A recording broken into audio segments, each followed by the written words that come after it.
book to help guide you with these steps to grasp your confidence and own your power. I love that. Look around the room. You'll see that you're not so alone after all, and that unconfidence could look like any of us.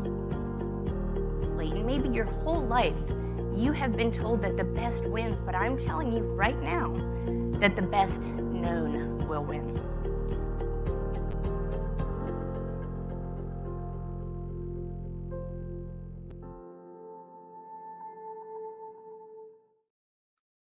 Hey everybody, thank you for tuning in to Grasp Confidence Podcast. I am your host, Tara LaFon Gooch. Thank you so much for being on the show today. And don't forget to put comments in the chat. So where are you listening from? If you're in the United States, what state are you listening from? If you're outside the United States, what country? Because we love hearing from people from all over the globe. So don't be afraid to put in some chats. And as we're talking, let us know if something particularly resonated with you as well, because my next guest has one of the most incredible stories I have ever heard. And I interview people every single week. So that says a lot. But I will leave it to Joshua to introduce yourself. Joshua, welcome to the show. Thank you. Yeah, I'm Joshua, former sniper in the British Army. I actually achieved that notability very young. Left the army at 23 and I've been on a growth journey ever since. So growing through companies to a high level. And then now I sit as the CEO of two Chevrons Group, which is a multifaceted organization surrounding a charity. Wow. And you've accomplished a lot. You know, you mentioned the fact that you were a sniper, and that's not something that is typically a role that is given to a very young person, a new recruit, right? I would love to hear a little bit about that because I think that's fascinating. Yeah, well, absolutely. You're completely right. So generally being a sniper, whether you're in the US or in Britain, it's a very senior role to have. It's somebody that has been through the system, has possibly been on warfare and understands things in and out. When I came through training, I got posted to Germany, as many soldiers do, American and UK, and there was an opportunity. Essentially, the battalion was reforming a sniper platoon, ready to go to Afghanistan, and they put a list out for people that wanted to go on the selection. So me being me and the army having its motto of be the best, I was thinking, right, if I'm going to be the best, I'm going to go for it. So I put my name on the list, and what happened is I didn't realize at that moment, but the very next day I did, is I had a massive target on my back. Anybody that was within the battalion that wanted to go on that course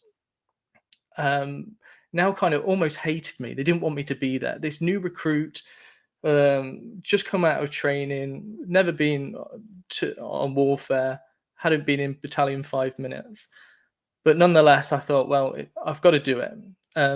As I was going through that process and on selection, what came to the realization is that the people that were leading the selection course didn't want me to be there either. So I had to give them no choice. My only option was to come first. So I would be up later than everybody. I'd be up earlier than everybody, making sure that I knew my stuff and that I was ready to take it. I was also fresh out of training, which meant I was very, very fit. And I did. I came first on my selection course, which gave them no option. And I got sent to my sniper school. So I was in the sniper platoon at 17 years old, and I was fully qualified at 18, and then quickly deployed on Herrick 14, which is known to be one of the most kinetic Afghanistans that there ever was. Wow, incredible story. So I shared a quote yesterday in a post, and it said, if you knew how much work was put into it, you wouldn't call it genius. And that quote was from Michelangelo. And And it's interesting because, we think about people that have achieved a certain level in life. We think maybe they're just naturally talented, or maybe they've got this windfall in life. But a lot of times it's that hard work, it's that tenacity, the willingness to wake up earlier than your peers, the willingness to work until you're done, right? And Absolutely. not just when you want to give up, when you're actually done. There's a lot to be said about the tenacity and the work ethic that goes into success in general. But in your instance, becoming that high level, sniper at such a young age, fully qualified by 18, I can't even imagine that. Yes, it's very different, and often you usually get the conversations when people find out that you've been in the forces. They always ask the familiar questions. I won't mention them here, and you kind of just give them the stare, and you're like, "Why would you ask me that?" All I say is I was very good at my job. From winning competitions when back in the UK to absolutely wiping the floor with the Metropolitan Police. If there's any Metropolitan Police listening, they might remember me. But yeah, it's a lot of pressure, and you've got to remember at 18 years old, your mind as a male, well, as anybody, it's still developing. So Yeah. when you go to a wartime situation, although you are trained to do a job and you don't think about it at the time, you don't realize the effects that it has on you. Because when you do your job as a sniper, it's like me looking at you now, Tara. I can see the lipstick that you're wearing. I know your glasses. I can see your family. If I'm watching you for a period of time, I'm getting to know you. I learn your Mhm. tips. I learn the things about you.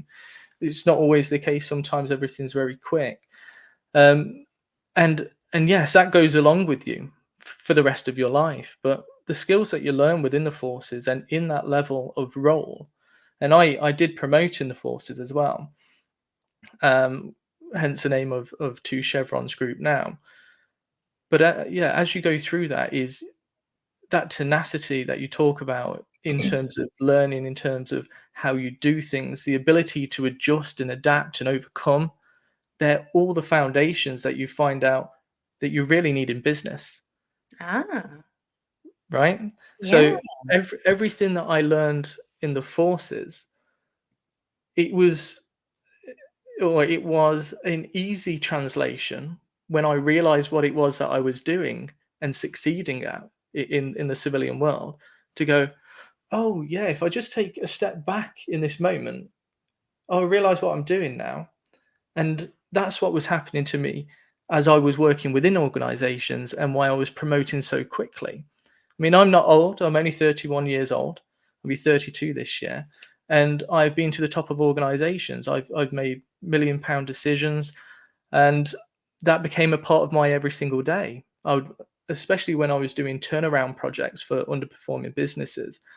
And when I was early out of the forces, my terminology, how I spoke, my communication skills weren't there because I was just a soldier.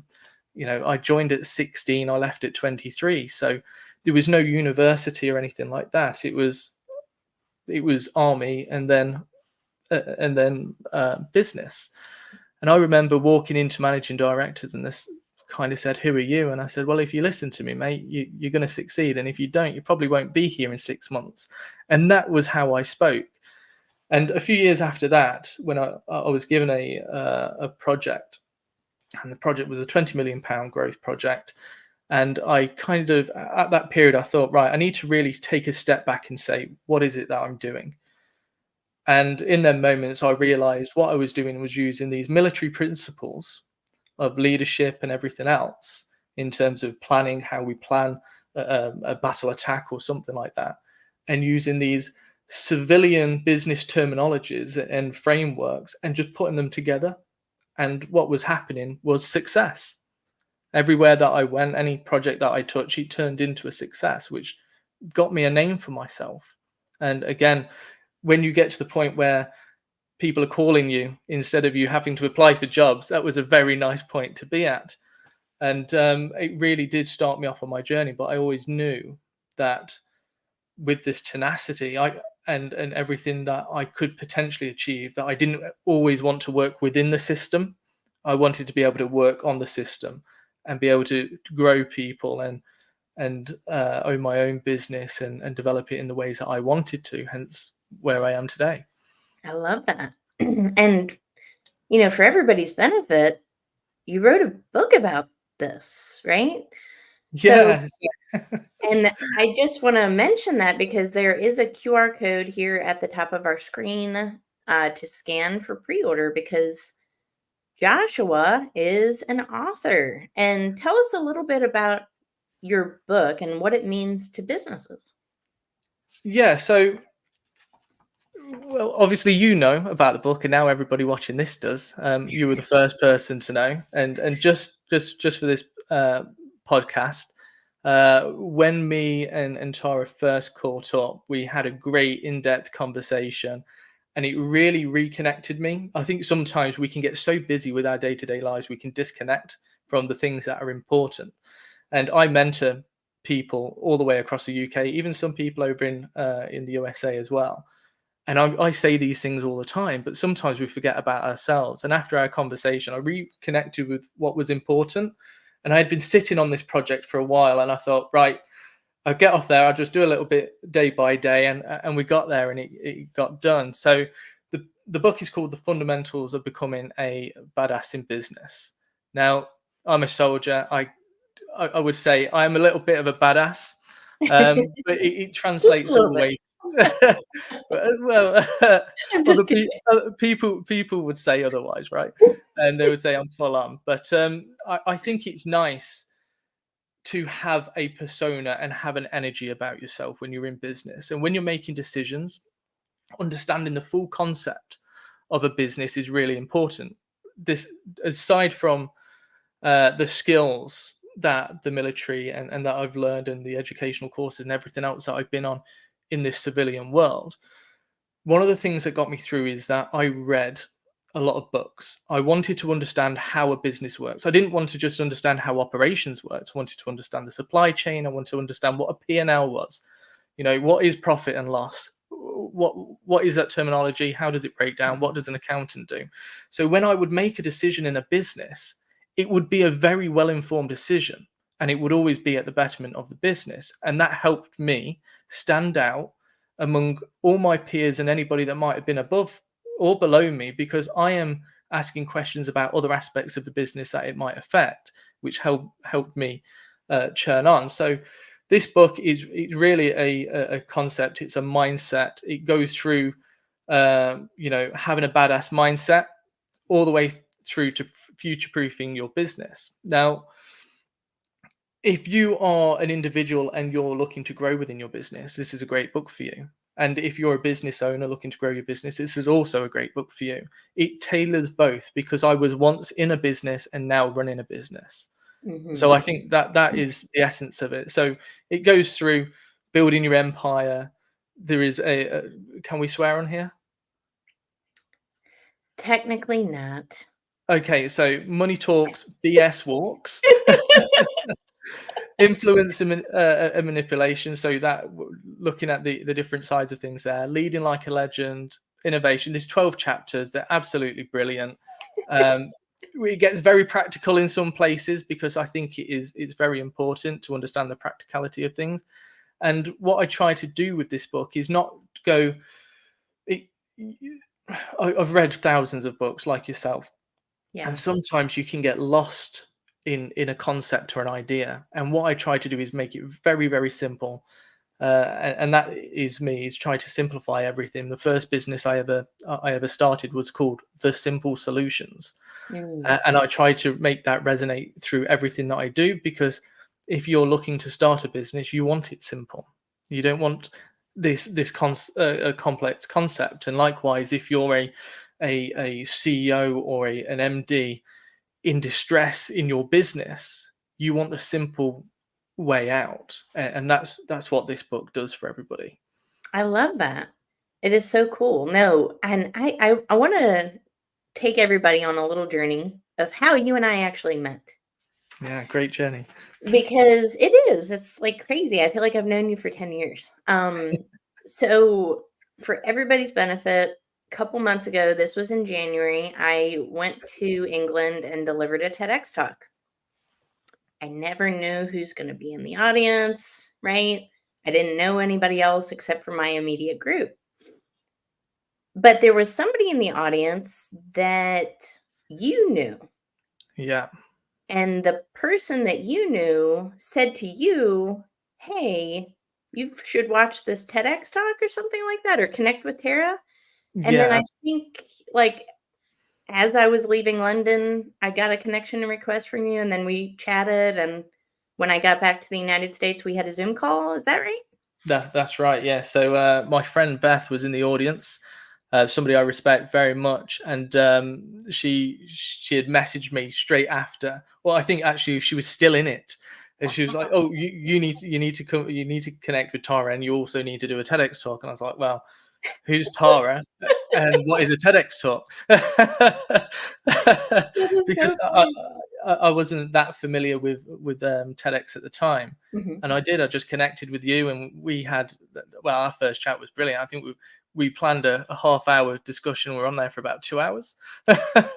I know, and we kept getting cut off, and I said, no, here's the link. Let's go back.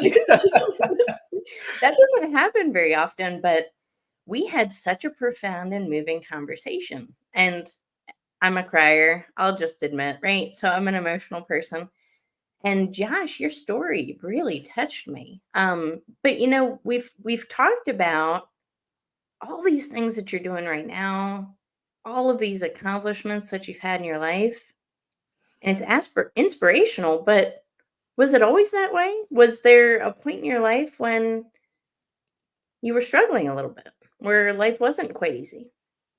Absolutely. And I think if you speak to anybody, everybody has their own journey, and everybody has something that motivates them to get to wherever they want to be.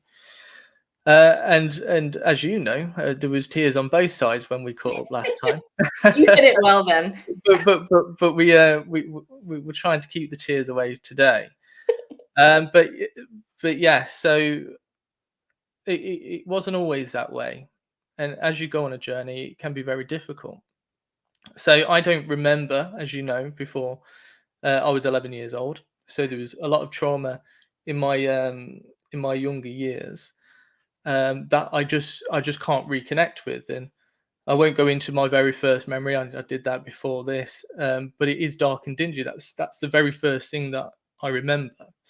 But likewise, I think we can't let our past define us. And as we go on, we face lots of different challenges. And I suppose whatever happened to me in my childhood translated into my schooling, so Mhm. much so that I would become an unruly child. Um, and naturally, getting into trouble and into the wrong crowds, I recognized at a point that I needed discipline, which led me to the British Army. Now, the British Army didn't make all these things disappear and all these thoughts and feelings, but what it did is it challenged me. And there was I suppose a situation in when I was in basic training, and I was fit when I joined the army. And this one thing, I mean, it gets me every single time because it's such a small, like, minute thing. But it always takes me back there. And I remember we're doing like an assault course. So it's essentially we did a steeplechase where the military like to get you wet and muddy, as they usually do, and then you do this kind of assault course, so up and over and under, and they've got all the shouting and banging at the same time. And do you remember when you were a kid, the monkey bars at the playground? Well, you have them too. So I did eventually love them, but I didn't love them on this occasion. And I remember going across, and there was 12 bars, and I've gone across and I've got to 11 and I slipped. Now, nobody was looking at me. I could have just ran and carried on and finished. I was at the front of the pack at the time. And I didn't. I ran around and thought I'd go again. I ended up going over this over 20 times and getting less and less. So it went from 12, well, it went from 11, 10, 9, 8, 7, 6, 5, 4, 3, 2. And I jumped up, and I remember on the last go, We went 1, 2, and I slipped, and I was dripping wet, sweating. I was about ready to give up, and I just stepped to the side and thought, I'm going to go again. And it's hard to say failure, isn't it?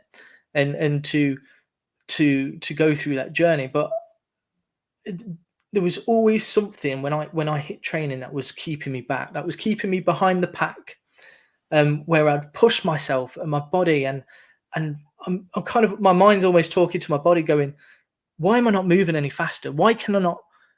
I'm fit. Why can I not go anywhere? What's challenging me here? And just before I went to jump up again and fail, and that would have been it, I've got 90 men stood there watching me because they had all finished. The corporal shouts over to one of the trainee private soldiers, Hayward, all right, Hayward, get over there and help him. And he gets down on one knee, and I put my foot on it, and he springs me on the top, and I crawl across and I go and finish it. Now, I always say, I think it's as if the trainee corporal knew what was going on with me, and I needed to go through this at the time. And there were so many things that I learned in that moment. And obviously, as I said about my childhood, is in that moment I realized that I had a family of 90 men. Sorry, it catches me. But I realized that I had this big family and I had this support network. But also, there's a phrase, there's more than one way to skin a cat, right? And everybody can conventionally go over the monkey bars in this way, but you don't have to go. You can go over the top, you can go around the side, whatever way. There's always more than one way to do one thing. And I learned so much in that moment. And that was a point in I suppose my career, a defining point, because I went to sleep at night and I woke up a complete different beast. I was always at the front. I was always cheering my peers on. I was always bringing people up, and this changed something inside me, because this has resonated throughout my whole career into what I'm doing now in terms of my willingness to help people, and hence the reason why I set 2 Chevrons group up to give it away, right? And I join the forces. I become a sniper, as you guys know, and I go on tour. Now, things didn't affect me when I was on tour. My good friend, it got him on tour. What we were doing, it got him on tour. And I remember having a conversation with him at that time and saying, "You're all right, mate. Don't worry about it. You'll be fine." And that's kind of the concept in the military. You kind of brush over things and you'll be okay. But every night I'd always make sure, wherever I was in the green zone, that I would connect on the radio system and I'd buzz into him. I'm like, "You're right, mate. How you going there? I'm okay. Happy birthdays," and all this stuff all the way through.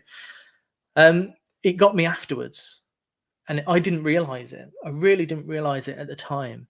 And you start falling into this motion. And because within a military organization, there is a culture of drinking and partying and things like that.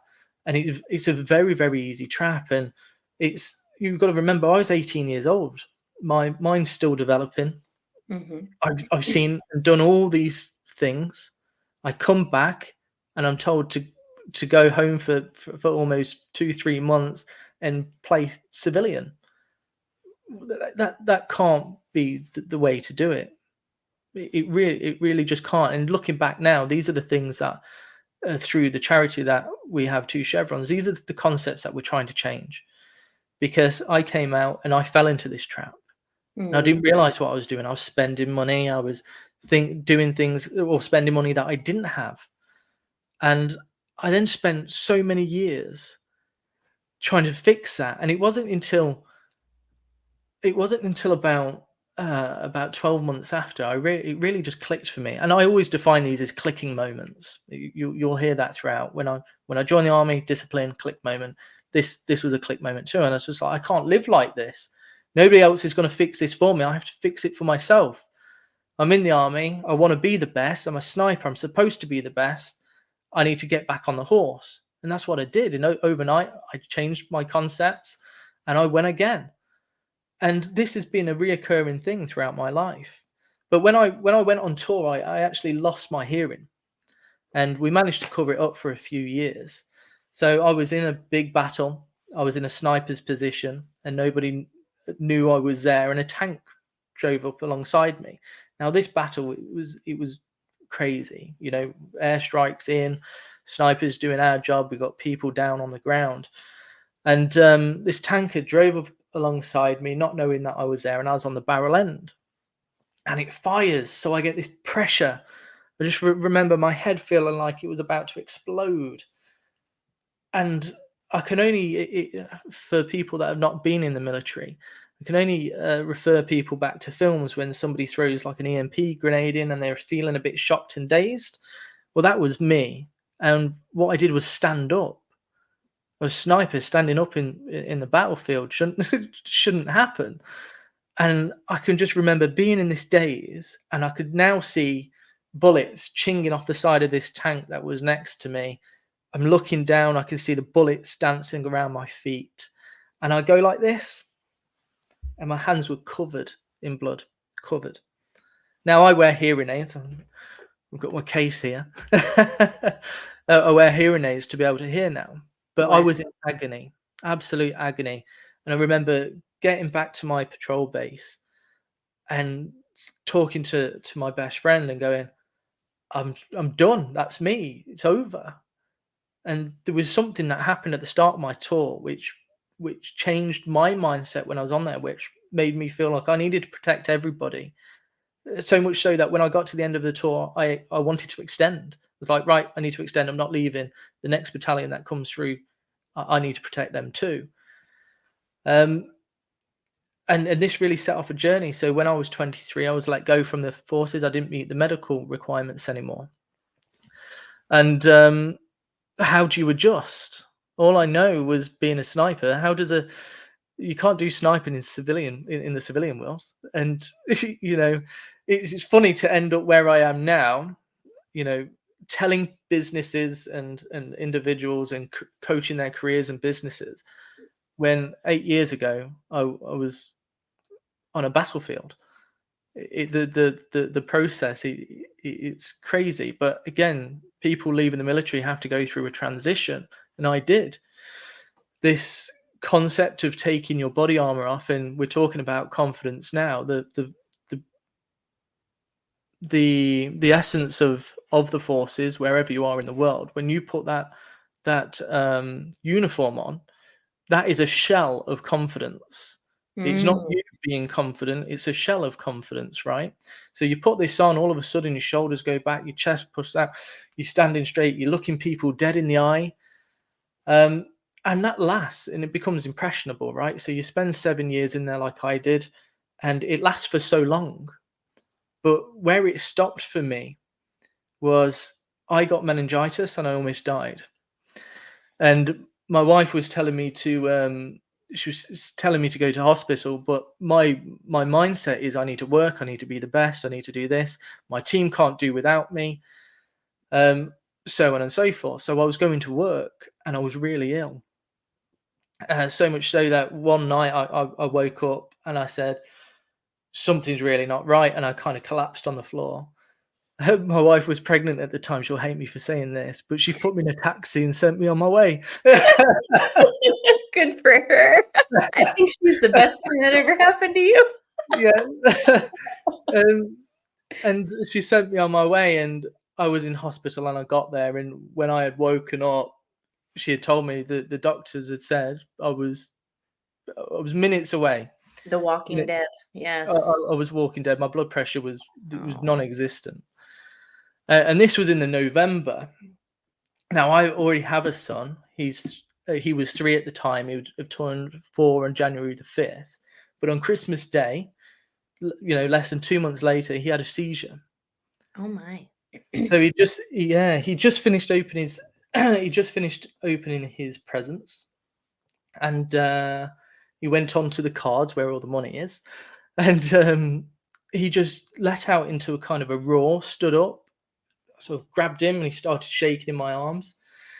And we've gone to the hospital Christmas Day, so Christmas is ruined and all that stuff, and we're trying to make it as nice as possible. And you know, the hospitals are brilliant. They come around with little presents and things like that. And we're thinking, what the hell is going on? Mhm. And they're like, oh, it's probably just stress or pressure or tiredness or whatever. 5,000 reasons, none of them the cause. And we go home and everything's fine for about 2 weeks. And all of a sudden, he has another seizure and another one and another one and another one. And it was every single day. And sorry, it got so bad Mm. that it was like 40 seizures a day. Oh my gosh. Oof. Let's take a break. Let's take a break because this is a heavy story. So let's take a break for just a moment and hear from our sponsor, and then we will come back. And I want to hear the rest of this story. So hold on for me just a few minutes here. Are you looking for a healthy alternative to snacking? Redo Bars, designed in Sweden and manufactured in the United States, provides a convenient plant-based protein bar that satisfies with every bite. Visit their website to learn more. Happy snacking! Okay, we're back. We're back. Your son, your beloved son, at such a ripe age of 4, is now having 40 seizures a day. Yeah. I'm a parent. I can only imagine the gravity that feels like you just feel like the whole world's on your shoulders. Take us into that a little bit, Josh. Yeah, you essentially try to, for somebody like myself as well, that's come from a military environment, is I'm still transitioning. Okay, I'm still trying to adjust to Oh. this civilian world. So I'm going through my own things. Mhm. I get poorly, so I'm still recovering. Mhm. And then this happens, and it's like trying to control the uncontrollable. Wow. And what do we do when that happens? I've got all these things going on, and it sounds selfish because like he's got all these things going on, and I'm having my own kind of situation that I'm having to deal with at the time, and it was difficult. It was so hard, man. It was, yeah. I can only say, and it comes back to that confidence thing, is you try to control this situation that's uncontrollable, and you go through the motions, and you try to hear the doctors. And one of the doctors came in one day and said, he's going to die, Mm. and you have to process all these things. And it's very difficult.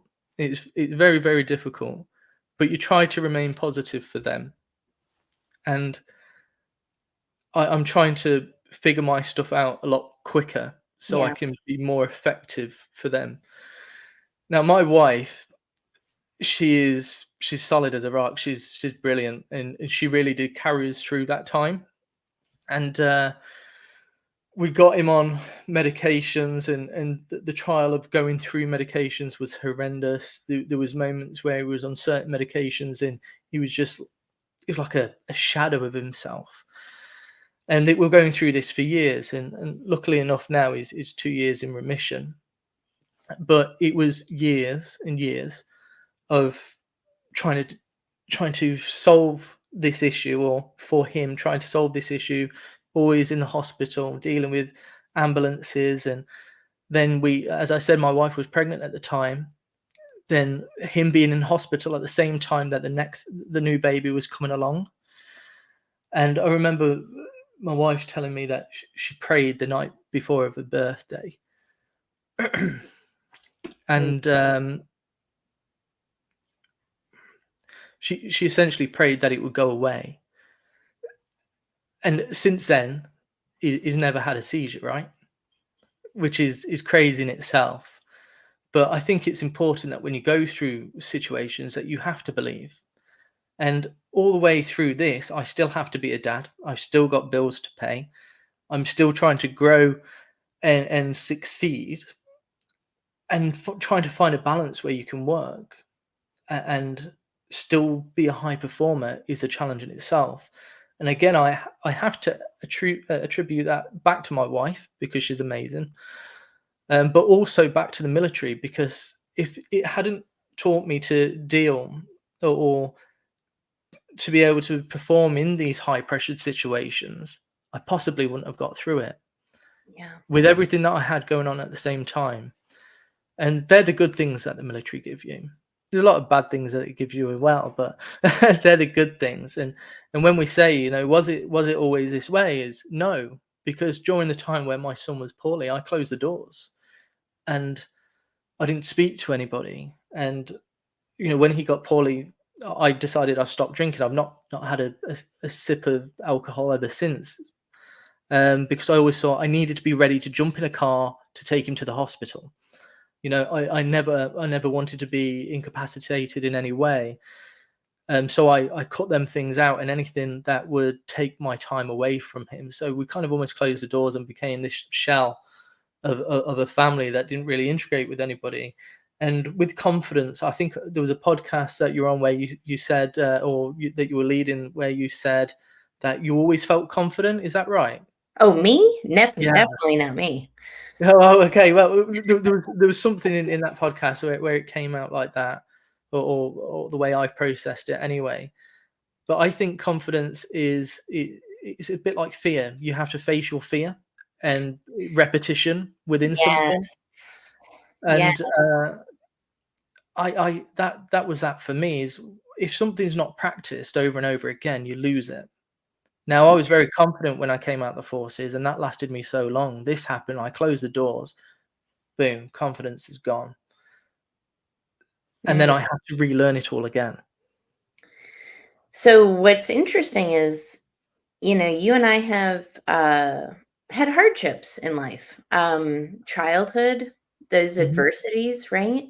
You not remembering before the age of 11, me not remembering a lot of my childhood as well. You know, you go through these obstacles, these hardships, these adversities, and then you've had your trials and tribulations with your child and his health, and then your personal health, right?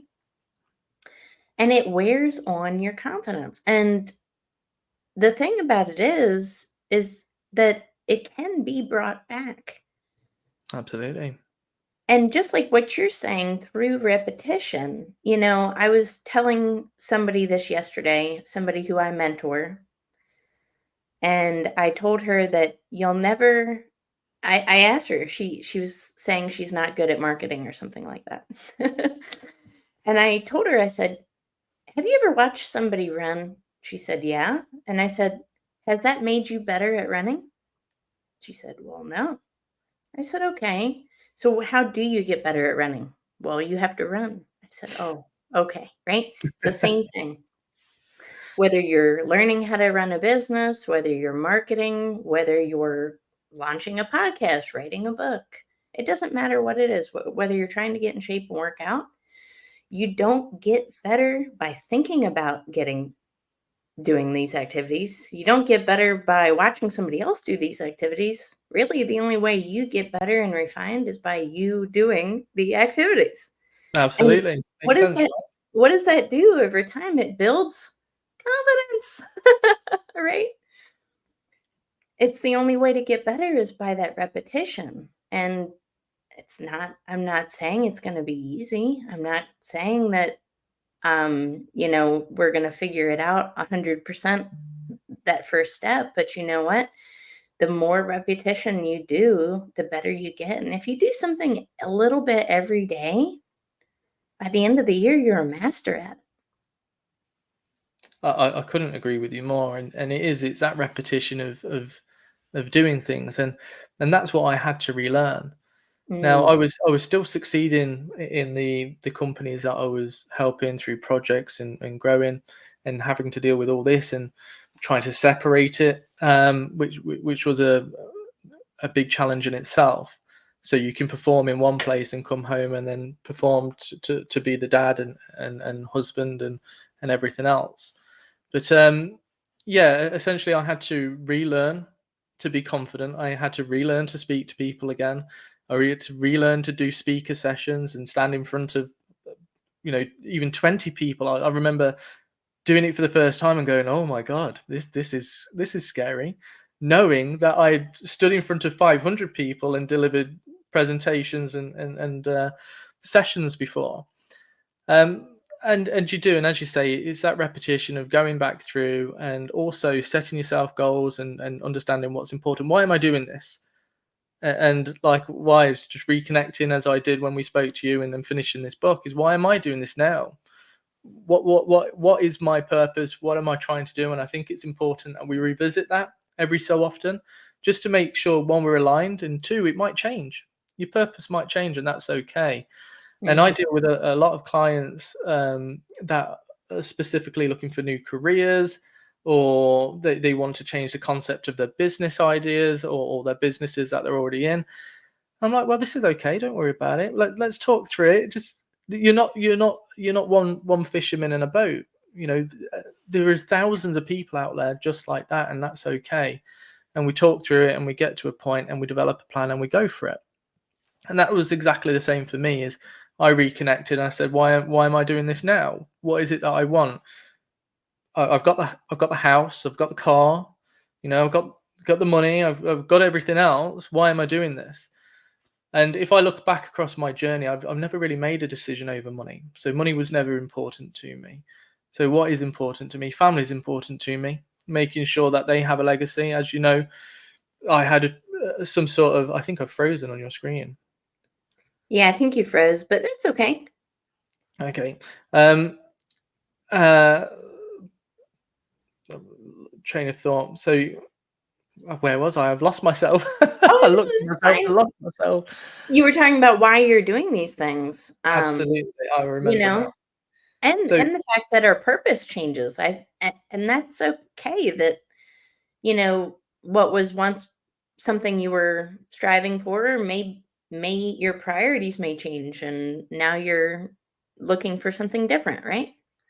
Yeah, and that's it. Is I think I was saying that family is important to me, making sure that they have a legacy, and somebody to look up to is important to me. But aside from all that, is helping as many people as possible is very important to me. Hence the reason why I set up the charity. Hence the reason why I do mentoring, why I do career coaching, why I help businesses, because these are the things that get me out of bed, right? Yeah. These are the things that put, you know, the adrenaline that it just overcomes your body, and helping other people succeed is an absolute passion of mine. And I've been able to do it with many businesses and individuals now, and it's just absolutely brilliant feeling. And to be where I am now, which is a multi-business owner with a long list of clients and a wait list, and now a book, is such an exciting place to be. I'm thinking, well, what's next? What's my next purpose? What else do I need to do to communicate with the world? What's next? And yeah, it's an exciting journey. And as you say, we all have them. And I think that's maybe why I was brought into your life why you were brought into my life.